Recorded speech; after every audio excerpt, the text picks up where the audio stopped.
Hi everyone, I'm Amy. Today I'm making chocolate peanut butter squares.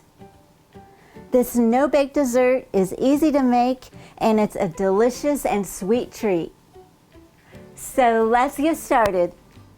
Take an 8x8 baking pan and line it with foil and then set it aside. In a mixing bowl, add 3/4 cup of graham cracker crumbs, 1½ cups of powdered sugar, and 3/4 cup of peanut butter. Now mix this together until it's well combined. Then add 1/2 cup of butter melted. Mix this together. Place the mixture into your prepared pan and press it down evenly.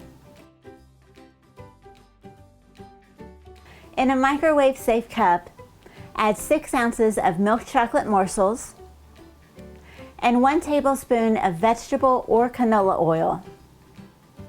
Now melt this in the microwave in 20 to 30-second intervals, stirring each time until it's melted. Evenly spread the melted chocolate over the peanut butter mixture. Now chill this in the refrigerator until the chocolate sets up. Cut it into squares to serve. And here they are, chocolate peanut butter squares. And be sure to store these in an airtight container in the refrigerator. For this recipe and many more, check out my website at amylynnskitchen.com. You can also find me on Instagram, Twitter, and Facebook.